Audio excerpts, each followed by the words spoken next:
I was about to say, how many of you would rather play with your Atari? I don't even know what that is.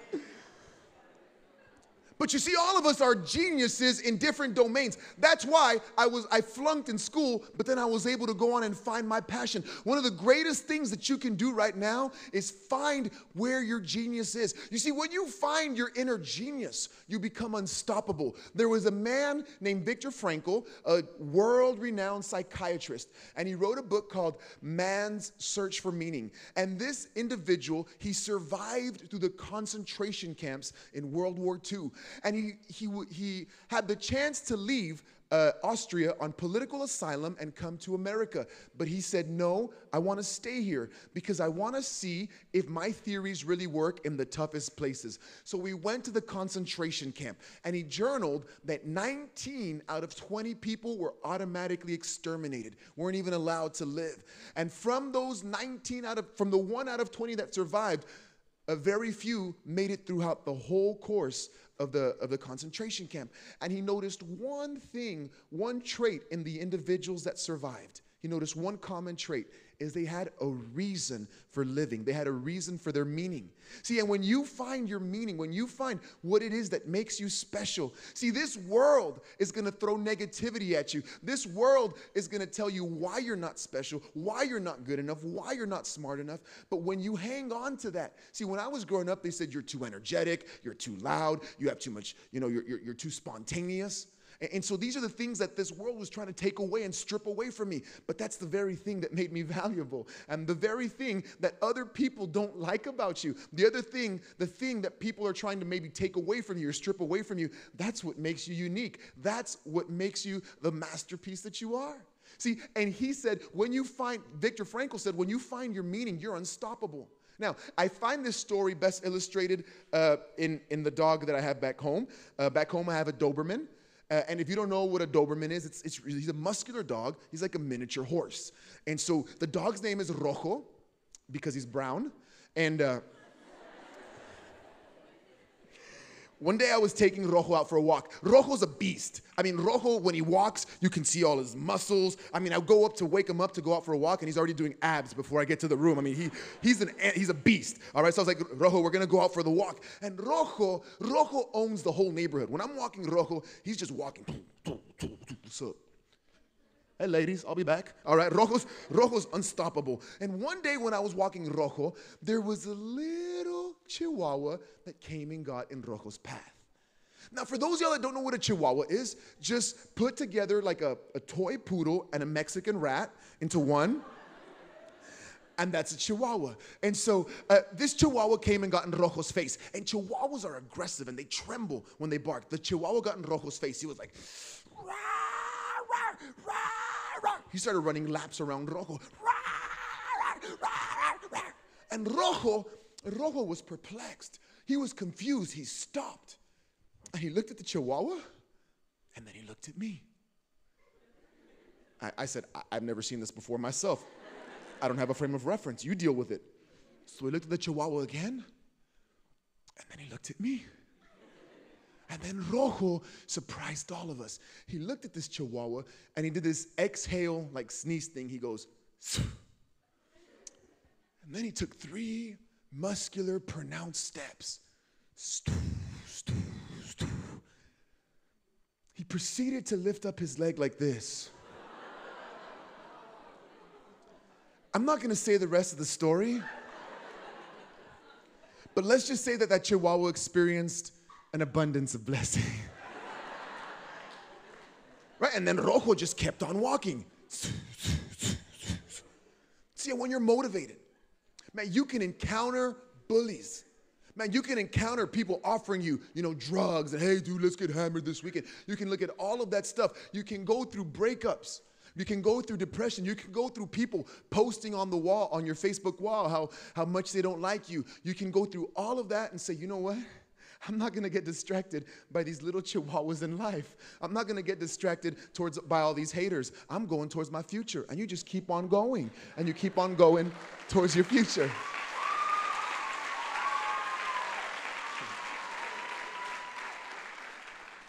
See, but you got to find your motivation. I remember when I was going to college, I had to work at Applebee's. I was a waiter. And I remember when I went to go apply for the job, I was thinking, I need so much money. I had to pay for my school. I had to work so I could pay for it. I didn't have scholarship. I didn't have rich parents. I was in that in-between category where I didn't get financial aid. So I had to work for it. I took a 4-year college degree and I broke it down into 9 years. All right, it was not easy. And I remember I went to go apply for a job at Applebee's. And the reason I wanted the job is because the manager said, I said, how much do your servers make? And he said, man, my good servers, this was in Missouri when I went to do my master's in Missouri. And he said, my good servers make anywhere from $150 to $200 a night on weekends. So I said, sign me up. I took the job. I didn't realize that he said, my good servers. When I started off, I was making $30, $40 a day, maybe on a lunch shift, just making very little money, working a lot of hours, messing up. I mean, I was that waiter that said, hi, how you doing? And then you didn't see me for another hour. I mean, I was a magician. I would just disappear, ta-da, and then I came back. I mean, I was a terrible waiter. But I remember I was determined to get good at this. And they would make fun of me. Customers were rude. The people I worked with would yell at me. They would curse at me. But you see, I realized I wasn't there to make my coworkers happy. I was there for one purpose. I had to do my master's. And I remember as time went on, I decided, man, I'm going to get good at this. So I would go into the restaurant on my off days. I would go in dressed in slacks and a shirt like this and sometimes a tie. And I would act like I was the manager. This is the honest to God truth. I would walk around and I would just go put my hand on the tables and say, is my staff treating you okay? All right, if you need anything else, put them to work. That's why they're here. And I remember I did everything I could. I would take home the menu. I would memorize it.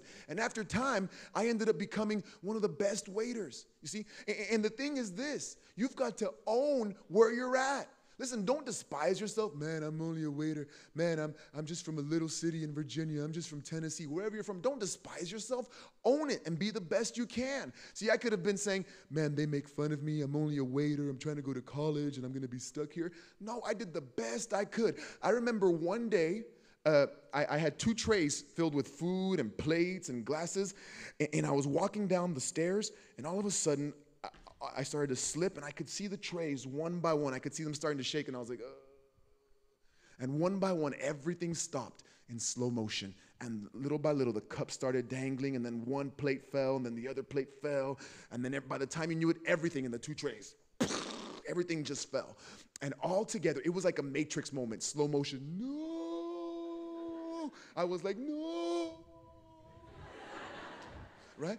Everything fell, and all at once, all of the restaurant, it's like everything stopped. The music stopped.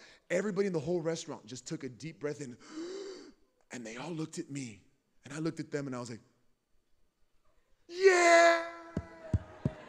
I made the whole restaurant clap and I walked. I didn't even clean it up. I just left. All right? All right? But here's the key. I found my motivation. Oh, dude, that's awkward. Well, then own you're awkward. Well, I feel kind of awkward. Man, we are all awkward. We all have awkward moments when someone looks at you and says, dude, that's awkward. You're awkward. Well, you're awkward too. But every single one of us, we're going to all go through moments in life that make us feel awkward. They make us feel weird. It's okay. It's called being human. But you've got to find your motivation. The second thing, students, is you've got to focus your motivation. All right, now I'm from South Texas, and it gets up to 115 in summer. This summer, we're having a mild summer. We've only had a few days at 110. It's been a cool summer, okay? And so I didn't see snow until the very first time in my life until I was like 21 or 22 years old. I went to Switzerland, and a friend of mine told me, David, it's going to snow. You can see snowfalls the first time. And I said, wow. He's like, you want to go up the mountain? You can see the snow? And I was like, yes. So we got in the dude's car, and we started going up the mountain. I was a grown man. I was a young man, but an adult. I was already in adulthood, and I'd never seen snow. We started going up the mountain, and all of a sudden, I started to see snowflakes for the first time. And I freaked out. I told my friends, snowflakes? I've never seen snowflakes. The only flakes I know are cornflakes, frosty flakes, the flakes on my ex-girlfriend's hair. I know it sounds gross, but it doesn't taste that bad. And so I told my friend, I said, Christophe, I said, stop the car. And my friend looked at me with that French accent, and he goes, oh, no. It gets better. It gets better.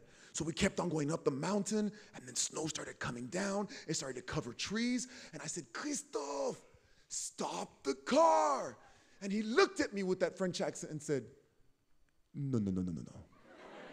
It gets better. So we were going up the mountain. I thought it was a blizzard. I mean, it was just coming down.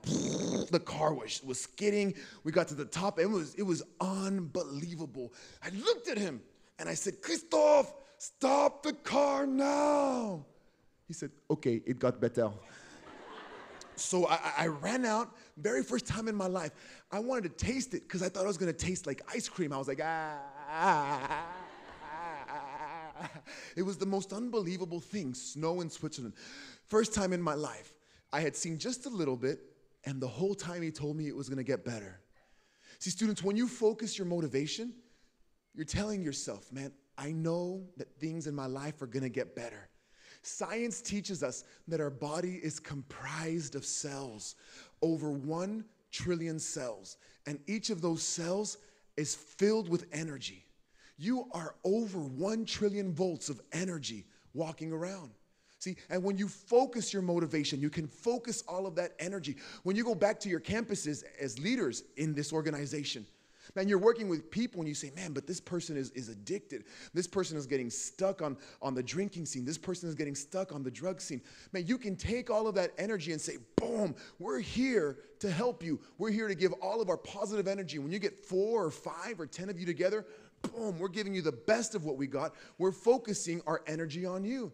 See, when you focus positive energy, there's limitless possibilities. You see students walking around, dude, my life sucks. I can't get a prom date. Man, it's why? Well, it's because I have a pimple. Take that energy, boom, pop that pimple, and go ask her out. Yeah? Dude, I can't do my homework. Why? Well, because the dog ate my homework, and then my brother ate the dog. Take that energy, boom, give your brother the Heimlich, boom, give your dog the Heimlich, and bring the homework to school. Yeah? See, you have unlimited energy. So you've got to focus on what's right. So many of us focus on what's wrong with us. I was doing an interpretation one time for a conference. I was translating from English into Spanish. And I remember 15, 16 people came afterwards and said, dude, you're great at interpreting. Your Spanish is spot on. You're amazing. But there was this one lady after the conference, and she came and sat next to me, and she told me in Spanish, she said, yo soy profesora de español en México. I'm a Spanish teacher in Mexico. And I said, oh, okay. And then she said, yo te doy una tacha en tu español. I give you a tacha in your Spanish. I don't know what a tacha was. But everyone was telling me I did amazing, so I said, oh, well, thank you. I asked around, and I said, well, what's a tacha? And they said, a tacha is a big X. She gave you a big X on your Spanish. And you know what my brain was focusing on? My brain wasn't focusing on the 15 people that told me I did amazing. All day, my brain was focusing on, I'm a tacha. Man, I messed up. And so many of us, that's what we do. Man, I want to be a leader. I want to go make a difference in my school. I want to help my friends, but man, I don't know. Last time I tried and I messed up. We're looking at all the negative things. Man, focus all of that energy on your limitless possibilities. See, you can create whatever reality you want. Your body will do whatever your brain tells it.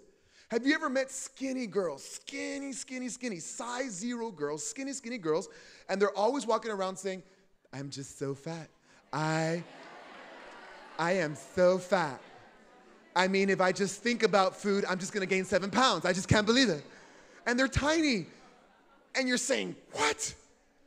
But you know what happens after a few years? Those girls eventually obtain the result that they want. And guys too. It happens all the way around. Or how about this one? This has happened to all of us. How many of you have to give a speech one day? You've memorized all the material in the speech, but you tell yourself, dude, I'm gonna blank out. I am gonna blank out. I'm gonna get up there. I have it all memorized, but I'm gonna get up there and I blank out. I always blank out. And you get up there and you blank out. How many of that's happened to you? Yeah? You see, because you created that reality. See, but you have the unlimited power inside of you to change that around. See, when you're going forth, when you're being positive, when you're being drug-free, man, I'm not going to waste my life on alcohol. I'm not going to waste my life on drugs, and I'm going to help others get out. I'm going to go to school. I'm going to become a leader. When you're going in this direction, man, if I slip, I'm going to get back up and keep on going. You become unstoppable. How many of you all know who Michael Phelps is? Let me see your hands if you know who Michael Phelps is. Amazing swimmer. Ladies and gentlemen, listen, you and I can beat Michael Phelps in swimming right now. We can go out to the pool and beat him right now. If we're going this way and we're swimming like this, and Michael Phelps is going the same direction, but he's going like this, we'll destroy him. See, it doesn't matter how talented you are or how talented you aren't. What matters is that you focus your energy and you go forth. See, when I was growing up, I didn't have a lot of money. I didn't have a lot of friends. You see, there was a lot of things I didn't have, but there was one thing that nobody could take from me. And here as leaders, there's one thing that nobody can take from you. Nobody can take away the gift of your imagination, and nobody can take away the gift of your mind. See, right now, you can start to visualize yourself. What is it that you want in life?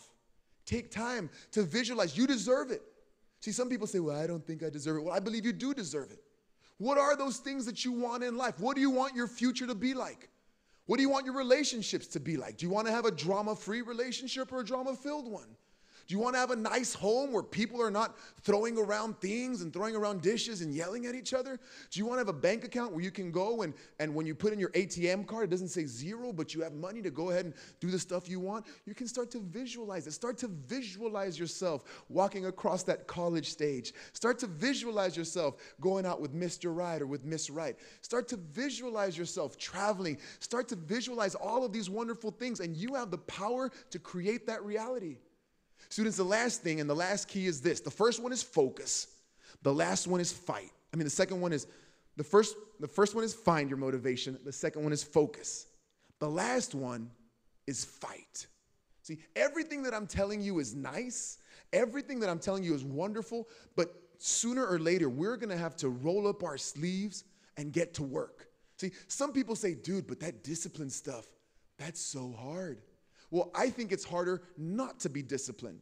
It's harder for me to see all the possibilities that exist in this world, the possibilities to travel and to have a nice car and a nice home and happy relationships, and say, I'm not going to have it because I'm going to be undisciplined. It is hard to be disciplined, but it's harder not to be disciplined. It's hard to be a good citizen, but it's harder to be in prison. It's hard to be drug-free, but it's harder to be hooked on drugs. See, and we all have the ability. Every single one of you is motivated. That's why we're here, because we're leaders. We are motivated. You are born with energy. You ever see children when they're just, 4 or 5 years old? Go by a playground, and what do you see kids doing? They're just running around. You get home, and what are they doing? They're laughing. How are you doing?